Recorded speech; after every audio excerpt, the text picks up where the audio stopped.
ગૌ સમ્માન આહવાન અભિયાન અંતર્ગત ચૈત્રી પૂનમના ખેડ બ્રહ્માના મેળામાં સહી અભિયાન ચલાવાયું।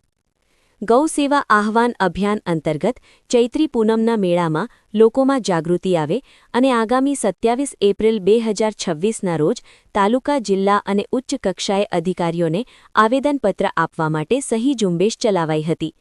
આ ઝુંબેશમાં ગૌમાતાને રાષ્ટ્રમાતા, રાષ્ટ્રીય દેવ, રાષ્ટ્રીય આરાધ્યા, રાષ્ટ્રીય ધરોહર અથવા રાજકીય આધારનો માનનીય દરજ્જો મળે તે માટે બધા રાજ્યોમાં નિરાશ્રિત ગાય દીઠ ગૌવંશ માટે કાર્યરત ગૌશાળાઓને અનુદાન મળે, જેથી નિરાશ્રિત ગૌવંશની યોગ્ય રીતે સંભાળ રાખી શકાય, ઉદ્યોગ સાહસિકોની ગોબર અને ગૌમૂત્ર આધારિત કૃષિ ઉત્પાદન કરે અને દેશી ગૌ સંબંધી ડેરી, ગોબર અને ગૌમૂત્ર ઉત્પાદનના વેચાણ માટે કાઉન્ટર ફરજિયાત બનાવે, બળદ આધારિત ખેતી કરતા ખેડૂતોને નાણાકીય સહાય આપે અને ગૌસેવામાં મા અંબાના દર્શન કરવા આવનાર લોકો પાસેથી સહીઓ લેવાઈ હતી।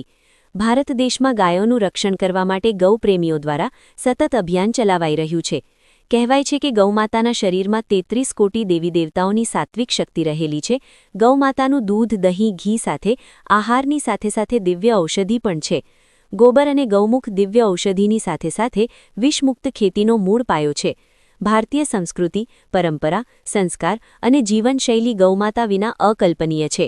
રાષ્ટ્રીય ગૌરવ, રાષ્ટ્રીય રક્ષા, રાષ્ટ્રીય શાંતિ અને રાષ્ટ્રનો વાસ્તવિક વિકાસ ગૌમાતા સેવા, સુરક્ષા અને સન્માન વિના શક્ય નથી। ભારતના દરેક રાજ્યોમાં ગૌશાળાઓ અને પાંજરાપોળો ચાલી રહી છે, છતાં પણ સનાતન ભારતમાં અનેક ઠેકાણોએ ગૌવંશની કતલ થતાં લોકોમાં નિરાશા જાગે છે। પોતાના જીવની પણ પરવા કર્યા વિના ગૌરક્ષકો રાત દિવસ ગૌવંશને કતલખાને જતા રોકવા પ્રયત્ન કરે છે। આ સહી અભિયાનમાં ગૌપ્રેમી લક્ષ્મણસિંહ વડાલીવાળા તથા ગૌપ્રેમી રાજુભાઈ આર્મી ચોટાસણવાળાએ જહેમત ઉઠાવી હતી। જય ગૌમાતા, જય ગોપાલ। આવનારી 27મી એપ્રિલ એટલે કે ગૌ સન્માન આહવાન દિવસ તરીકે મનાવવાનો છે।